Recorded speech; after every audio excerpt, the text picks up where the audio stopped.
What's the first thing that comes to mind when you think about self-care? To me, it was synonymous with the words treat yourself, or at least it used to be.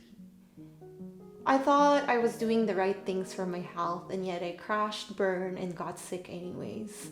It turns out all the little treat myself, from the perfect piece of pastry to getting myself that thing that I wanted since forever because, well, I deserve it, cost me a lot more than money. It cost me my health, my energy, and my time.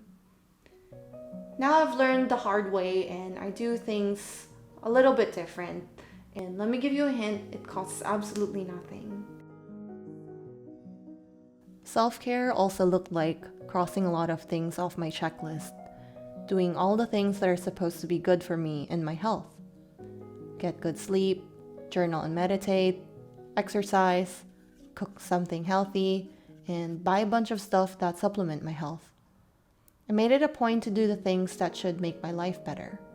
It doesn't sound too bad, right? And yet one day I found myself crying over my lost health. I was sick too often and too tired to even walk for 10 minutes a day for a very long time. None of the medical tests came out with a diagnosis. Then one night, while having dinner with my family, I opened up to them about what I was going through. My cousin listened quiet the entire time, only to tell me at the end, you have to take care of yourself more, Have more self-love. And those words hit me so hard because have I been doing self-care wrong this entire time? Clearly. After a few days, I realized that my definition of self-care was all messed up. I'd confused it with over-optimizing my personal life, being too hard on myself, and mistaking the need for rest as being undisciplined. I also used it as an excuse to buy something when what I needed was time and self-compassion. It's no surprise that my cousin was right. Since none of the medical tests came up with a diagnosis, the doctors concluded that I was having psychosomatic illnesses, also known as stress. Earlier this year, I came across an article stating that the self-care industry, yes, it is an industry, is worth $1.5 trillion in 2023 and is predicted to go even higher next year. So whether we like it or not, we have to admit that most, if not all of our self-care rituals are actually consumeristic habits on stealth mode. I asked myself what my definition of love and care were, and I had a very honest and hard look at the way that I was treating myself, and I realized that I wasn't caring for myself the way that I actually needed to be cared for. Say, when a family member, a friend, or somebody that I love isn't feeling too well, what I would instinctively do is hear them out, give them the time and the space, gentle love and kindness, make them a cup of tea, and tell them that I'm there for them. I don't go out and pick up a fancy something and say, here, feel better. And yet I was doing that to myself. Why wasn't I giving myself the same loving and gentle kindness? There's a saying that goes, prevention is better than cure. And yet we're going on spa days, buying ourselves something nice, or going on vacations abroad. It's not that there's anything inherently wrong about them, because if they make us happy and help us have some mental and emotional breaks, then there's good value. But that's just looking at one side of the picture. We're mostly just curing ourselves.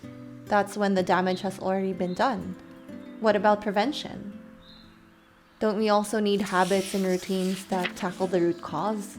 Not just the ones that make us want more and feel like we have to do more, and self-care itself starts feeling like something that should go on a to-do list. When I lost my health, I had to spend a lot of money on medicine to treat myself, and very quickly did the definition of treat yourself change.